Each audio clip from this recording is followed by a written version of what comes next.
När min pappa gick bort så var det ingenting efterlämnat. Det var ingenting alls som jag kunde titta tillbaks på eller någonting som jag kunde hänga på väggen. Jag växte upp väldigt fokuserad på att bygga det här. Jag växte upp väldigt målinriktad. Det fanns bara en väg och det var min väg. Min väg var att lyckas, att bygga, att jobba så hårt som möjligt för att kunna lämna någonting efter mig. Jag har satsat allt på att bygga det här som jag har runt omkring mig. Mesta delen för att jag inte haft något val än att bygga det här själv. När jag öppnade skivbolaget var det för att vi inte fick support av skivbolag. Det var ingen som ville signa vår musik för att det var ingen som visste vilka vi var. Så jag startade skivbolaget för att släppa min egen musik. Jag startade reklambyrån för att göra min egen reklam. I marknadsföringsbranschen kunde vi se till att få in stora företag för att det ska bli så billigt som möjligt för våra fans att komma på våra konserter. Till exempel Size in the Park Stockholm, där vi jobbade och gjorde någonting helt gratis för folket. Jag har alltid trott på modellen av att ge tillbaks. Jag har alltid trott på modellen av att ta hand om folk runt omkring dig och ge tillbaks till fansen som har byggt dig till den du är idag. En av mina stora drivkrafter idag är att hjälpa andra människor. För några år sedan startade jag Size Foundation. Size Foundation startade jag av att jag har rest så mycket. Jag har sett så mycket. Jag har varit i alla länder. Jag har sett fattigdom. Jag har sett rikedom. Fast ingenting har rört mig så mycket som när jag har sett fattigdomen. För att här växer vi upp i Sverige. Vi växer upp i ett extremt vackert och bra land. Jag tror att av att ha sett allting när jag har rest och jämfört det, så ska vi vara väldigt, väldigt, väldigt glada att vi bor i Sverige. Vi ska pussa marken varje dag vi vaknar på morgonen och tacka Gud för att vi bor här och har det som vi har det. Jag tror att saker som jag har sett utomlands har varit så gripande att jag var tvungen att göra någonting åt det. Så jag startade Size Foundation. Vi började med att bygga barnhem i Indien. Vi började med att utbilda barn. Hjälpa dem genom skolan, sätta mat i deras magar. Och se till så att de fick ett så normalt liv som möjligt. Så nära vårt liv vi kan komma, även fast vi är så långt bort. Och det här gjorde vi tillsammans med ett jättebra team som vi har inom Size Foundation. Nu har vi gått över till Asien. Nu håller vi på i Afrika. Vi håller på med lite småskolor i Europa och försöker hjälpa så mycket som möjligt. Det betyder extremt mycket för mig att kunna ge tillbaks. Det betyder extremt mycket för mig att se de här människorna en dag vara lyckliga. Jag pratar med de här människorna hela tiden. Jag får brev, jag får uppdateringar. Jag har varit där själv. En väldigt viktig händelse i mitt liv, det var när jag fick barn. Det tog mig från att vara den här artisten som åkte runt och reste runt hela världen, som alltid var i center, som alltid tänkte på sig själv, till att behöva kliva bort från mig själv och tänka på mina barn.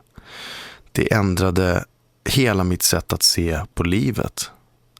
Och det ändrade mitt sätt att ta hand om mig själv. Jag slutade dricka väldigt tidigt efter min andra dotter.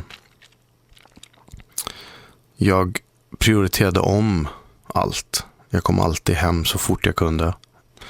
Jag är en helt annan människa idag. Jag tycker om den här människan mycket bättre än vad jag tyckte om den gamla människan. Och av att bara ha barn och försöka vara en bra förälder och ta sitt ansvar. Jag uppskattar föräldrar som tar tid i sina barn. Jag insåg inte hur viktig min mammas del var förrän jag fick barn själv. Det var först då som allting ramlade på plats. Jag tror att sättet som jag har valt att leva på, att jobba på, sättet jag har valt att lägga ner min tid på, har väl haft sina konsekvenser när det kommer till ens privatliv. Jag har fått välja bort väldigt mycket vänner. Jag har fått fokusera på att försöka få det bra hemma. Det har varit väldigt tufft för familjen att ha en pappa för mina döttrar som är ute och reser. Samtidigt som det har varit extremt tufft för min fru att vara en ensam förälder. Men samtidigt så ser jag det som ett mål att om några år så kommer jag titta tillbaka på det här och känna att jag aldrig mer behöver jobba igen. Samtidigt vill jag inte missa mina barns uppväxt. Så att det är en liten balansgång där man måste försöka balansera både det privata och arbetet. Så att som jag har valt nu så är det så att jag har omstrukturerat hela mitt liv. Jag har tänkt om där jag inte kommer turnera till exempel när alla andra turnerar, utan jag kommer lägga om det så att jag har mer tid för familj. Och jag har märkt de senaste åren att turnerandet betyder inte lika mycket som det gjorde då. Utan turnerandet måste bara vara effektivt och du måste vara på rätt plats vid rätt tillfälle. En spelning kan göra mer än 100 spelningar om det är rätt. Och jag har märkt det här senaste året som har gått med valen som jag har gjort. Jag fick mer utav Size in the Park i Stockholm personligen i känslor än vad jag fick under 60 spelningar innan. Jag har ett väldigt speciellt sätt att mäta framgång. Folk frågar mig hela tiden vad jag känner, om jag är lycklig för att vi har mycket pengar eller för att jag tjänar mycket pengar. Framgång mäter jag med hur jag mår. Framgång mäter inte jag med hur mycket pengar jag har på banken. För det spelar mig ingen roll. Framgång för mig är att få vara hemma i en musikstudio och göra musik och umgås med mina barn. Jag tycker att det är jättetrevligt att åka runt och bygga företag. Men det är inte riktigt där det ligger. Matchen för mig och utmaningen för mig är att få igenom någonting. Det är inte att få in pengar på ett bankkonto. Och det där har suttit. Efter Swedish House Mafia-splitten så hoppade jag in i studion och fokuserade på den här plattan.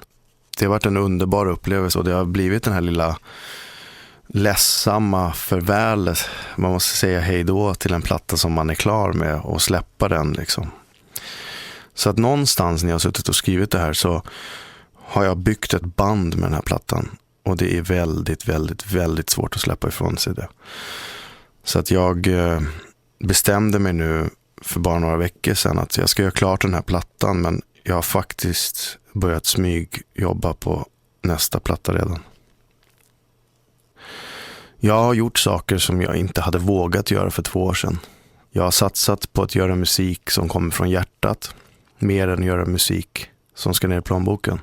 Jag är tillbaks där jag började. Där man upptäcker. Jag är en upptäckare igen. Och under de här senaste åren har jag upptäckt någonting med mig själv. Och det är att jag har precis hittat mig själv.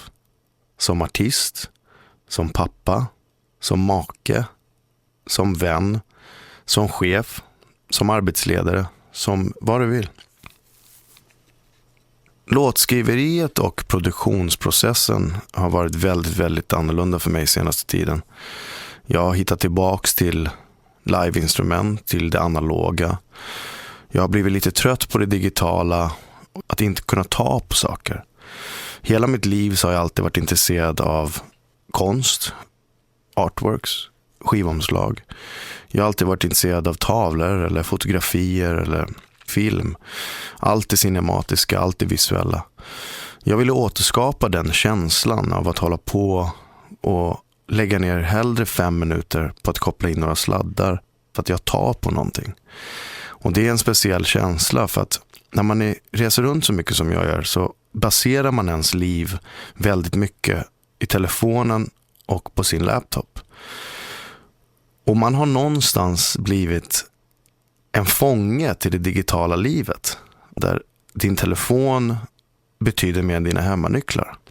Och där någonstans har jag känt att jag var tvungen att bryta ut. Så samtidigt som jag har återupphittat mig själv i den här hobbyn som jag hade som liten så har jag hoppat tillbaks och gjort det mycket analogt.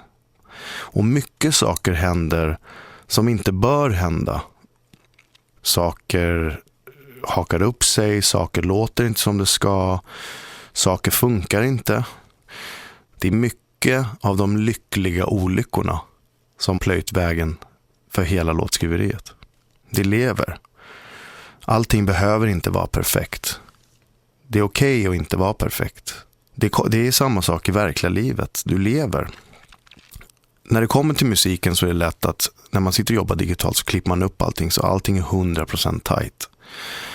När man jobbar med analoga saker, när man jobbar mycket musiker så blir det aldrig 100% tight. Samtidigt så är det riktiga instrumenten som gör att någonting lever. Och det är det jag vill framhäva med den här plattan. Jag lever igen. Och den här plattan har tagit en sån känslomässig roll i mitt liv och satt så mycket på spel runt omkring mig att jag har kunnat filtrera och ta bort saker jag inte vill göra.